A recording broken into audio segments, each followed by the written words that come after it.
daudz vēstures tika pārrakstītas, Audas kontekstā debija Eirokausos, Jura Gorkša asaras, kuras arī varēja redzēt dokumentālajā stāstā, kas tāp arī pateicoties Goek Zanimo, Namatēvam, Andrim Grīnbergam, arī vēsturiskās medaļas 3. vieta virslīgā tieši Audai nodrošināts tika vēl pēdējā kārtā. Jā, pēdējā kārtā vēl Auda cīnījās par medaļām un medaļas savāca turklāt vēl slokā.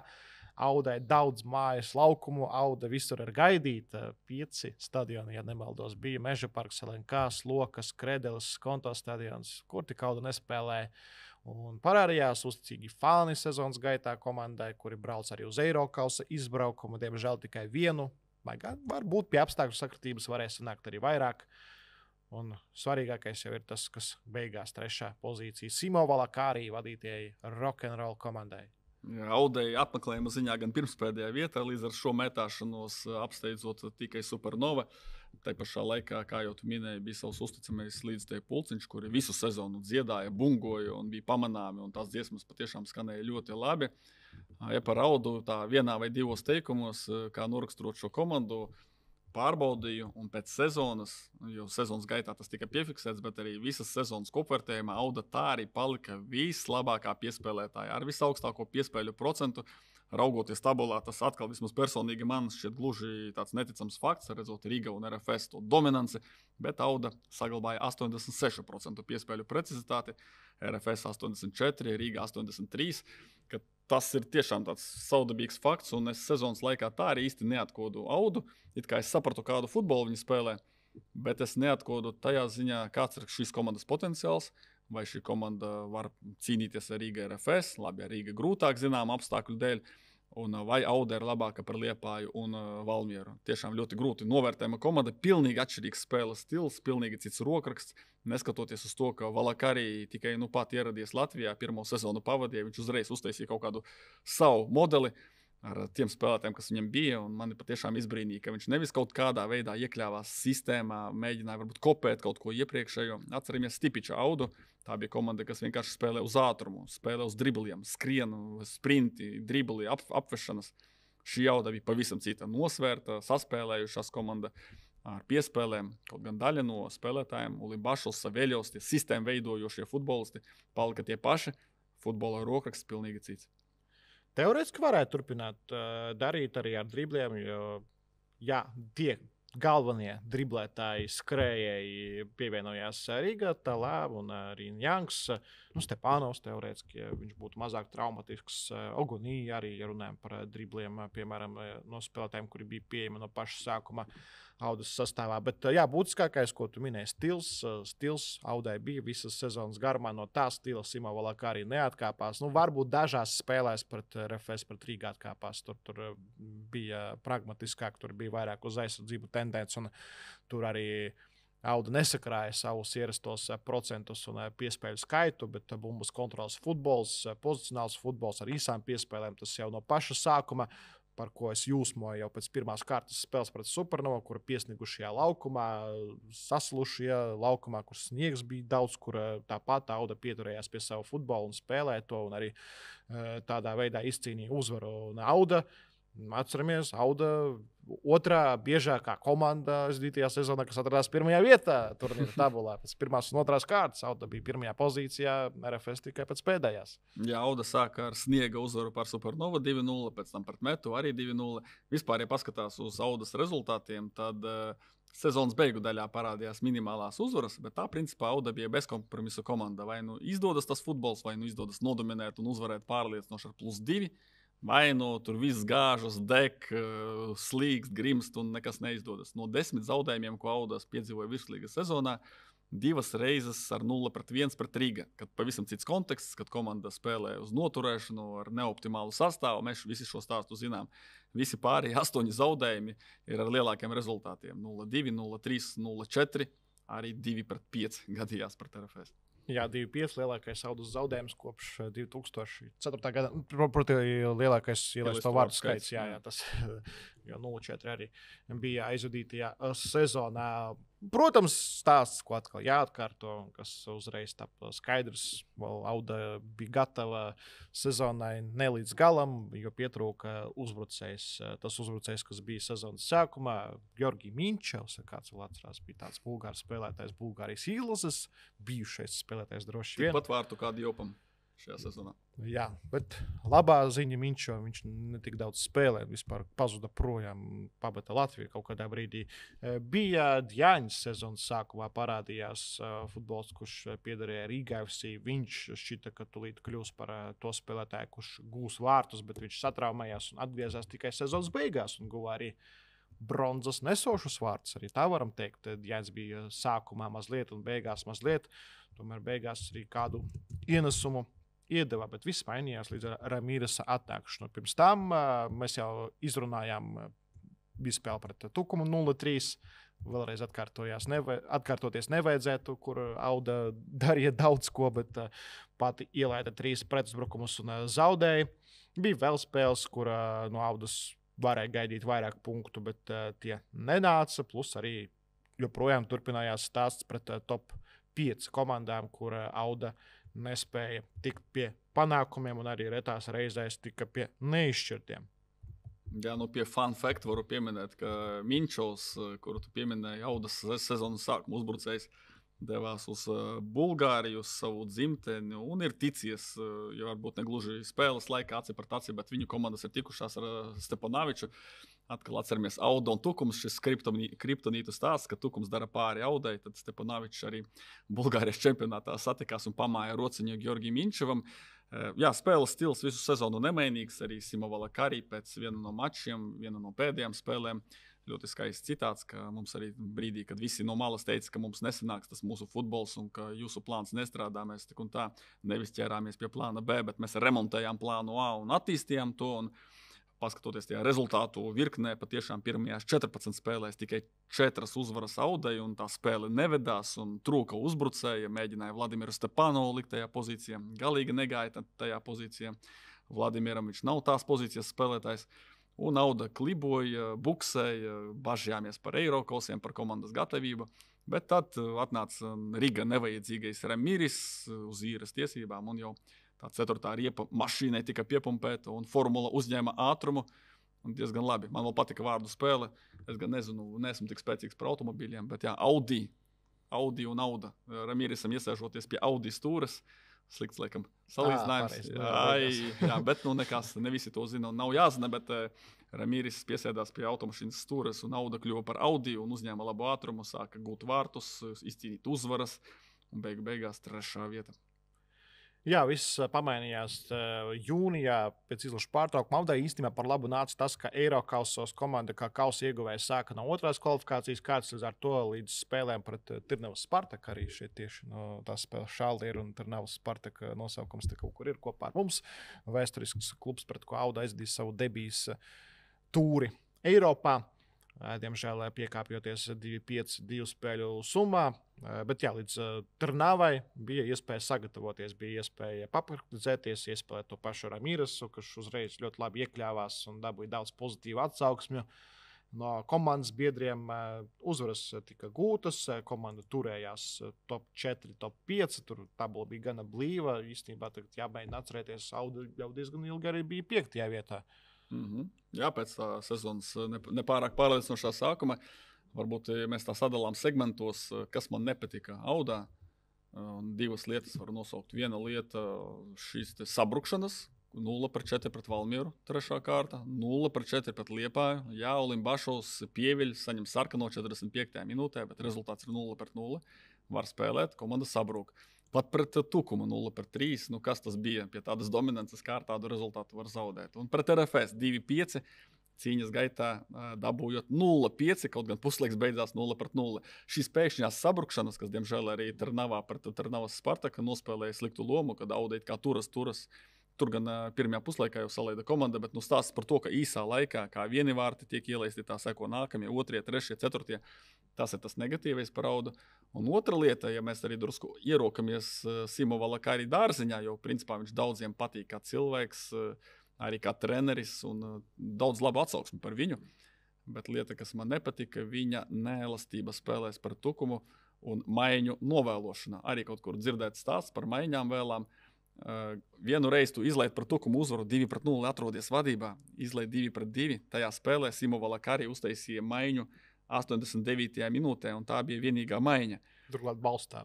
Loģiski. Ačols, uznāca, varbūt pat loģiski, bet katrā ziņā tikai viena maiņa, neatsveidzinot spēkus, neatsveidzinot asinis. Atbrauc Auda vēlreiz uz tukumu. Kāda tur atšķirība sanāk? 2 mēnešu intervāls apmēram. 6. jūnijas, 12. augusts, 2 mēneši starpā. Pilnīgi identisks scenārijs. Auda atrodas vadībā ar 2-0 un atkal Valakari netaisa maiņas. Kas notiek, kad uznāk Gaučis, uznāk spēlētājs uz maiņu, šķiet, ka tukumam vēl pāris maiņas, kas aktivizē spēli.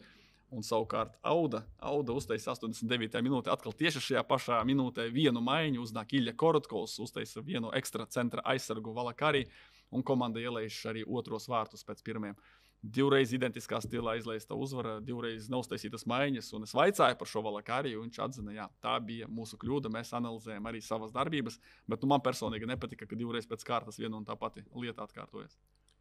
Bet, laikam, daļēji tas saistīts ar to, ka vēl nebija tik dziļš sastāvs. Uz sezonas beigām Audai parādījās Watarā, kurš guva dažus ļoti svarīgus vārdus, ko nedebitēja, bet vēl tajā posmā nebija tik daudz spēlētāju pieejami. Simo Valakari, bet lai gan arī tas tāds tikai nosacīts attaisnojums zaudētiem punktiem pret tukumu, Auda var meklēt punktus, kuri netika iegūti. Drīzāk tiešām šeit arī jārunā par underperforming, jeb mazāk punktiem nekā realitātē varēja būt. Jo kurās spēlēs tur Auda dabūja vairāk nekā tā bija pelnījusi. Tagad vispār pat jāpadomā. Atsevišķās spēlēs ar vieniem vārtiem smagas spēles uzvarētas, bet pateikt, ka nepelnīti. Tāpat uzvara Valmierā, kad beidzot viņi lauza to lāstu pret top 5 komandām 2-1. Manuprāt, normāla uzvara, kas vēl 1-0 pret Jelgavu, arī pietiekami stabila, kaut gan atceros no tukšiem vārtiem, tur Audieši sita ārā bumbu pret Metu 1-0, arī 2 reizes šādu rezultātu izdevies uzvarēt, ne 1 reizi. Nevaru piekasīties pateikt, ka tā bija ļoti nepelnīti. Tā kā kopumā Auda ņēma tos rezultātus, kas ir jāņem, tāds nekas nenāk prātā, nepelnīti punkti. Varbūt būtu pelnījis Auda kādu punktu pret Rīga, īpaši runājam par sezonas otro spēli un tīpaši pēdējo spēli, kur Rīga izrāva uzvaru jau 90. un 87. minūtē. Veriko, tur jau visas minūtes sakrāja no pēdējām 5 Rīgā, kurās ir gūti vārti, izšķirošie vārti pret Audu. Auda 2 sezonās joprojām nav gūs nevienus vārtus pret Rīga. Laikam jāpabeidz ar to, ka tik daudz sakritības, kā arī paši treneri teica, Audas sastāvs tiek novaināts pirms spēlēm pret Rīgā, bet, ja jūs esat redzējuši tās spēles, tur tiešām bija īpaši pēdējā Stepanova moments beigās. Tas stāsts, ja runājam par Rīgā Auda, daudzus tas interesē diezgan vienkārši, manuprāt. Ir kaut kāda ietekme uz Audas sastāvu, un ne visus futbolus Auda drīkst un var izmantot. Un pat tos, kuri varbūt oficiāli nav nekādā īrē, bet tik un tā nedrīkst izmantot. Tie pašā laikā tie, kas iznāk laukumā, tur nav nekāda šaubu, ka, ja ne gluži naids, tad sportiskais niknums pastāv un Auda cenšas un mēģina atņemt punktus. Jo tie spēlētāji arī lasa to, ko citi raksta, un jūs rakstat, un varbūt rakstīsiet šeit pat komentāros. Viņi lasa, viņi uzreiz niknāki vēl paliek. Es domāju, ka galvenais faktors tomēr ir tā vispār vēlme. Tikt, varbūt Rīgas sastāvā un sevi pierādīt un dabūt lielāku algu. Tik primitīvi tas ir. Varam vēl pa pozīcijām ātri izskriet cauri par atslēgas spēlētājiem, līderiem atsevišķās pozīcijās. Sezonu sāka Roberts Ozols vārtos, pēc tam 0-4 pret Valmieru, 4 ielaistie vārti, un Roberts nonāk uz rezervistu soliņu uz ilgāku laiku, atgriežas Ondoā. Tad Ondoā nospēlē vairākus mačus, tad viņi sāk mainīties, tad Ondoā dodas prom, un Ozols kļūst par stabilu numur 1, izņemot retos brīžus, kad arī vārtos stājas Aleksandrovs. Jā, vienlaicīgi arī Ondoā atgriežas Kamerunas valstsienībā un izlaiž maču pret BFC Daugavpils, tāpēc, ka ir jādodas uz ASV spēlēt pārbaudas maču. Kamerunas izlases sastāvā arī šāds, ja ne gluži sasniegums, bet prestižs un kluba vārds kaut kur izskanēja, tāpēc, ka Ondoā kā Audas spēlētājs tika saukts uz Kamerūnas valsts vienību pēc konflikta, kas bija radies un kura dēļ Ondoā netika pasaules kausfināla turnīrā, bet toties tika atpakaļ ierindā, tāpat kā viņa brālēns Onana, Manchester United vārdsargs šobrīd. Par uzvārdiem jāsaka, ka sezonas sākumā mums šķita, ka Piteo būs komandas līderis un vērtība itāļu izcelsmes argentīnietis vai otrādi pirmajās 2 spēlēs atzīmējās ar gūtiem vārtiem, arī rezultīvu piespēli viņa kontā. Nu tik būs, bet beigās Piteo ne īsti atrada savu pozīciju, ne arī īsti aklimatizējās un ilgi vajadzēja gaidīt nākamos viņa vārtus, kuri atnāca mačā pret Liepāju, ja pareizi atceros. Jā, pret Liepāju 1-1 nešķirtā, bet no vārdsargiem varbūt aiziet uz tiem centra aizsargiem. Arī interesants stāsts par to, kā diezgan ar cītīgu darbu, ar stingru darbu, ar savu raksturu Ivo Minkevičs sākot sezonu uz soliņa izcīnīja vietu starta 11. Tas gan arī sakarta ar Mikuliča, ar horvātu leģionāra savainojumu. Un kaut kādu brīdī Minkevičs ar Isajevu veidoja duetu. Pēc tam Mikuličs atgriezās, un Minkevičs spēlēja tik labi, ka Valakari izdomāja variantu, ka liksim ražano horvātu Mikuliču par kreiso aizsargu. Arī šāds eksperiments kādu laiku eksistēja. Nu, jāsaka, diemžēl priekš Minkeviča sezonas beigu daļā pēdējais aplis viņš atgriezās uz rezerves uz soliņa, un Mikuličs arī Isajevu atkal starta 11. Vjačeslavam laikam tāda ļoti stabila sezona. Atrast kļūdas grūti. Nu, man atmiņā ir, kā viņu sabradāja Staničs Liepājā nešķirtā 1-1, kad Staničs pārkvalificējās par uzbrucēju un guva vārtus, un Isajevs fiziski viņam zaudēja to epizodi, bet kopumā Isajevam lielākais spēles laiks komandā, vērtīgs spēlētājs, uzticams futbolists, gudrs spēlētājs. Vairs nav tas cilvēks, kurš pirms 10 gadiem neiepriecināja Daini, bet cilvēks, kurš tagad jau iepriecina Valakari, un esmu redzējis arī fotogalerijās bieži vien. Radās sajūta, ka tieši Isajevs ir tāda kā labā roka Valakari, kurš varbūt komunicē ar spēlētājiem caur treneri. Un par centra aizsargiem jābilst, ka Tirnavā, atkal par atskaites punktu izmantojam šo maču, Korotkovs Minkevičs centra aizsargu duets, jo Isajevam bija neliels savainojums, Mikuličs, kā jau minēja, spēlēja flangā. Minkevičs abās Eirokausas spēlēs bija pamatsastāvā, Audas komandā arī zīmīgs sasniegums, jo iepriekš Eirokausos Ivo nebija spēlējis, kad FK Jelgava spēlēja, tad vēl Ivo nebija izaudzis līdz galvenajai komandai, līdz tam, lai spēlētu tās rindās Eirokausu mačos. Malēja aizsargi, malēja pussargi, Brečneiders, tāds stabils futbolists, Ogunī, tāpat vācietis un nigērietis, tālāk Rezendi, arī vairāk tur sezonas vidū iegāja sastāvā. Arī dažādās pozīcijās spēlēja. Arī dažādās pozīcijās, tāpat Jegors Novikovs. Vispār runājot par Novikovu, Stepanovu, 2 augumā nelieli tehniski spēlētāji, ne tik daudz viņi nospēlēja šogad. Un, manuprāt, arī nespēja uztaisīt tādu zināmu progresu, redzamu progresu un bieži vien zaudēja Audas leģionāriem par vietu sastāvā. Īstenībā malēja aizsargi tas varētu būt tāds trūkums, vājais punkts Audai aizdītajā sezonā, jo bumbas kontrolas futbolā tev ir svarīgi tie 3 stūri, ko var veidot ar malējiem aizsargiem, un ja tev tur nav stabilitātes šajā pozīcijā, tad uzreiz zaudē daļu tieši šī taktika, cik mans spriedums par to ir. Nu, jāatzīmē, ka tieši, kā es jau nosaucu, sistēmu veidojušie futbolisti, tie, kas palika no pagājušā gada, Seveļos, Limbašovs, laikam tie ir tie spēlētāji, kuri komplektā arī Isajevu. Droši vien viņi veidoja drīzāk tos 3 stūrīšus, tāpat noteikti jāizceļ. Arī vienā anketā redzēju, Klemente sezonas laikā pievienojās uz Eirokausu laiku Portugālis, kurš dzimis Brazīlijā, arī teiksim, centra viduslīnijā diezgan spēcīgi izskatījās. Tāpat Ačols, stabils spēlētājs, tā kā tie centra pussargi, manuprāt, tāda tipa futbolisti kā Reis, kuri spēja nodrošināt to bumbas kontroli. Par malēju aizsargu palīdzību grūtāk nokomentēt, bet tas pats Isajevs, piemēram, Allaž izvēlas tādu drošu variantu, īso piespēli, atdot tuvākiem, nekļūdīgi to dara. Tā kā tas tādā ziņā, tas Valakari spēja pielāgot to futbolu, un tas materiāls bija diezgan pateicīgs, lai to spēlētu. Lai gan Klemente mēs tur kaut kādā sākumā nevarējām īsti atkost, uz ko viņš ir spējīgs.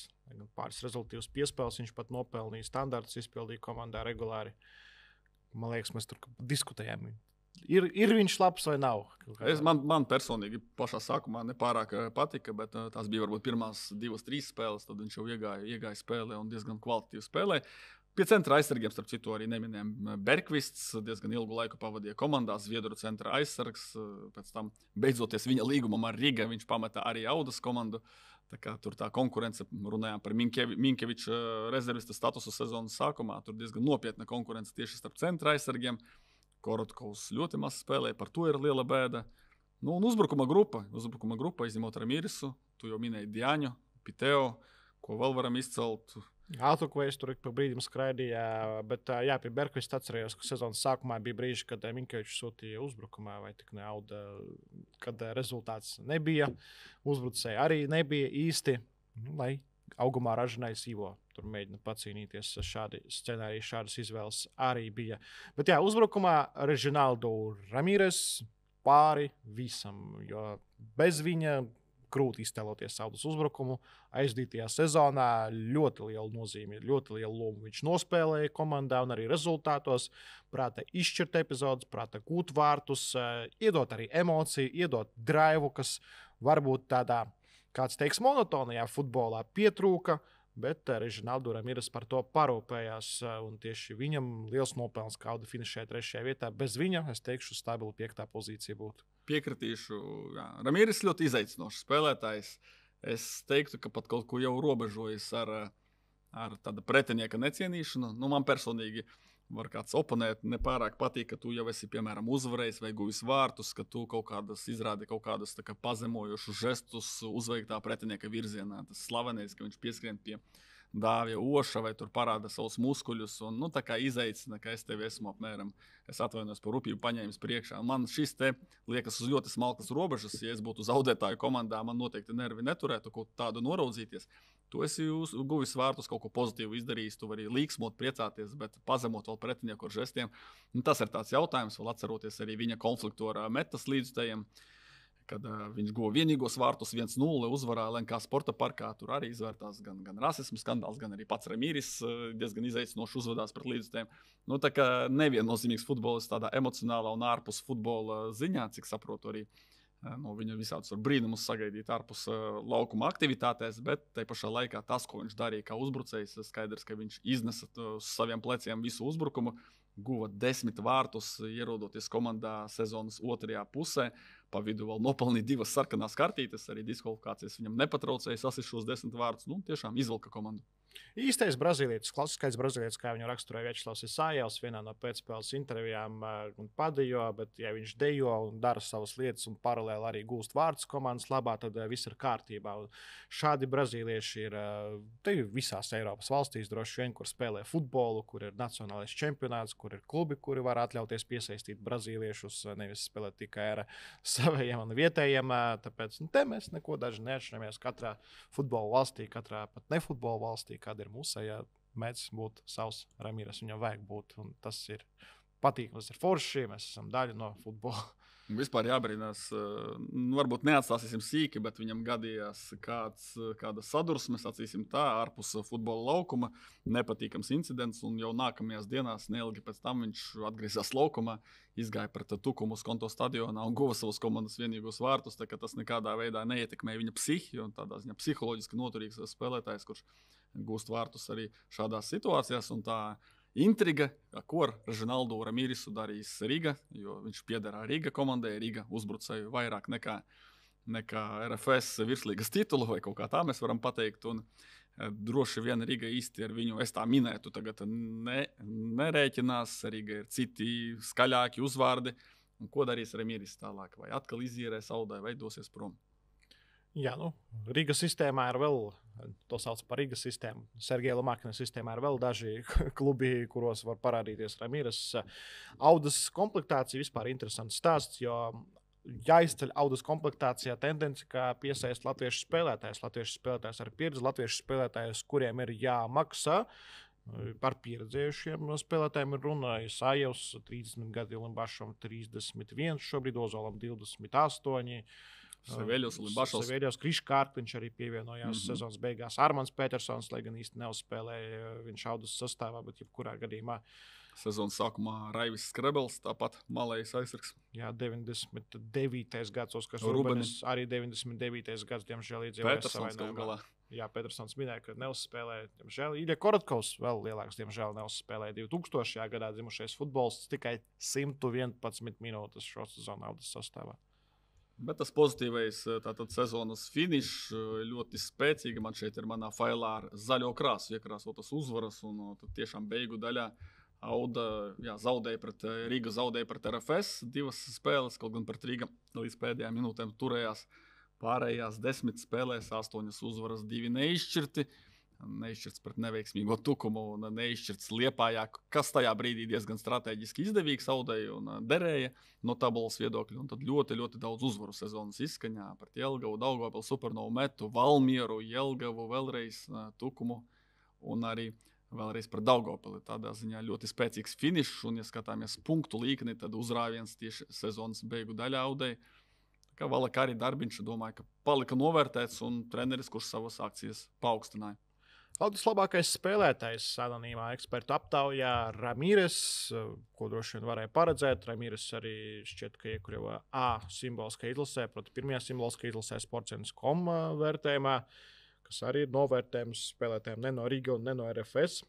Večslavs Isajevs 2. vietā īstenībā nav tālu no Ramīres. Praktiski varam sacīt tā, ka vairums ekspertu lika 1. vietā Ramīres, 2. vietā Isajevu, un tad tālāk pārējie dalīja atlikušās vietas, jo retais neizvietoja šādi. Viens cilvēks ielika Isajevu 1. un Ramīres 2. un vēl viens cilvēks ielika Isajevu vienīgi 3. vietā, piešķirot 2. vietu Seveļevam, bet principā Isajevs Ramīres visās anketās pirmajās 2 pozīcijās, tāpēc neskatoties uz Ramīres daudzām 1. vietām, neliels punktu pārsvars pār Vjačeslavu. Lai gan šķita, ka Auda bieži tur bija pārmaiņas, tur bija cilvēki, bija futbolisti, kuri sezonas beigās parādījās tikai komandā ārzemju spēlētāji, par kuriem minēju, un kuri arī šo to sakrāja, bet tas top spēlētāju loks ir eksperta aptaujā ļoti izteikts. Top 7, es pat teikšu, par Klimenti tikai viens nobalsoja un ielika 5. vietā. Bet tas septītnieks ir ļoti izteikts. Nevienai citai komandai tāpat nav. Un Metē ir līdzīgi. Tur arī 8 spēlētāji Fjodorovs 2 anketās ir 5. vietā. Ramīres, Isajevs, Seveļevs, Bašovs, Ogonī, Mikuličs un Ozols. Audas top 7. Jā, Brečneders nav iekļauts nevienā anketā. Es gribēju, jā. Cilvēks, kurš sakrāja arī daudz spēles un daudz minūtes. Tāpat jau tālāk skatoties Piteo, Atukvejs neizpelnījās uzmanība, bet kopumā droši vien viss diezgan loģiski. Auda 3. vietā, Auda pārstāvēs Latviju UEFA konferences līgā kvalifikācijā, tāpat kā Valmiera. Līdz ar to mēs beidzam runāt par komandām, kuras cīnījās par Eirokausiem 2. Šos Eirokausu krēslus aizņēma. Liepāja palika 5. pozīcijā un 2. sezonu pēc kārtas. Eirokausi iztiks bez Liepājas komandas dalības priekšā. Rīga un RFS cīņa par titulu, drāma, un kārtējo reizi mēģināsim izrunāt un pateikt, kāpēc Rīga palika 2. vietā, bet RFS 1.